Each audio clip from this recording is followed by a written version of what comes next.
Hi అండి, అందరికీ నాగుల పంచమి శుభాకాంక్షలు అండి. ఇక ఈ విధంగా నేను అంతా పూజ చేసుకున్నాను. ఇలా రంగోలు వేసుకున్నాను. రంగోలు వేసుకొని పుట్టగాడికి తీసుకెళ్ళడానికి నేను అన్నీ ఒక ప్లేట్లో పండ్లు, పాలు, కొబ్బెళ్ళు, బట్టలు, పసుపు, కుంకుమ, నైవేద్యాలు అన్నీ తీసుకొని ఇక పుట్టగాడికి వెళ్ళానండి. ఇక పుట్టగాడ అంతా పుట్టకు అంతా పసుపు కుంకుమ అన్నీ వేసి నీళ్ళేసి అంతా పసుపు కుంకుమ వేసాను. దీపాలు వెలిగించుకున్నాను. మళ్ళీ దీపాలు వెలిగించుకొని పుట్టలో పాలు పోసాను, టెంకాయ కొట్టాను. అన్నీ యథాశక్తి పూజ ఎలా చేయాలో అలా పూజ చేశానండి. ఇక నాగదేవతలు ఒక రోజు ముందు చేసి పెట్టుకున్న నాగదేవతలు అక్కడ పెట్టాను. ఇంట్లో చేసిన పూజని అక్కడ పెట్టాను. పుట్ట చుట్టూ దారం చుడుతున్నాను.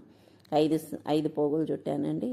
5 సార్లు చుట్టి అక్కడ నుంచి అన్నీ తీసుకొని మళ్ళీ ఇంటికి వచ్చాను. పుట్టమన్ను అది తీసుకొని ఇక పుట్టమన్నుతో ఇలా ఇంటికి కాడ డోర్కు ఇక్కడ సైడ్ అక్కడ సైడ్ ఇలా ఈ విధంగా పుట్టమన్నుతో నాగదేవతలను దింపి పూజ చేసుకున్నాను. నేను ప్రతి ఇయర్ ఇలా చేస్తాను. ఇలా చేయడం వల్ల చాలా మంచి జరుగుతుంది. ఇలా మీరు ఎవరైనా కావాలంటే చేసి చూడండి, మనకు రక్షణ ఉంటుంది, చాలా మంచి జరుగుతుంది. మళ్ళీ చేయితో పాలద్దుకొని ఇలా తాపినట్టు అలా మనం ఊహించుకొని అలా చేయాలండి. అలా మనం ఎప్పుడు పూజ చేసినప్పుడు కూడా రోజు కూడా అగరబత్తీలు చూపాలి. అక్కడ మనకి ఇంట్లోకి ఏ చెడు రాదండి. చాలా మంచి రక్షణ. మీరు ఇలా చేసి చూడండి, చాలా మంచి జరుగుతుంది. ఆ తర్వాత నేను గడపకు పూజ చేసుకొని మళ్ళీ అంటే పొద్దున్నే పూజ చేసింది.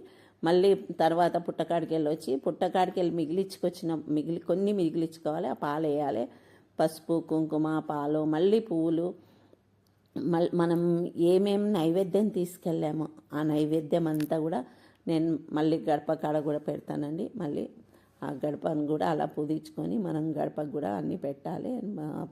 నైవేద్యాలన్నీ అలా ఉంచాలి. పువ్వులు అన్నీ ఆ విధంగా మనం వేసుకోవాలండి. వేసుకుంటే అక్షంతలు అన్నీ చల్లుకొని తర్వాత మనం అగరబత్తీలతో మనం ఈ నాగర పంచమికి మెయిన్ మనకు పేలాలు శనగలు కదండి. ఆ పేలాలు శనగలు కూడా ఆడ గడప మీద పెట్టాలి. గడపకు నమస్కారం చేసుకొని అగరబత్తీలు అన్నీ మనం చూయించి ధూపం అవి చూయించి మనం తర్వాత మనకింట్లో ఆడపిల్ల ఉంటే ఆడపిల్లకి లేకపోతే పక్కింటి ఆడపిల్లని పిలిచైనా ఇలా పూజ చేయాలండి. మనం పైసలు ఎవరికి ఎంత శక్తి ఉంటే అంత వాళ్ళకి పెట్టి కుడికాలు పెట్టి ఇంట్లోకి వెళ్ళమనాలండి. ఇంట్లోకి వెళ్తే ఆ విధంగా మనకు లక్ష్మి మన ఇంటికి వచ్చినట్టంట. అలా చేయాలండి. మీరు చేసి చూడండి. నేను చేసినప్పటి నుంచి నాకైతే మంచిగా ఉంది. నేను ఈ విధంగా చేస్తాను.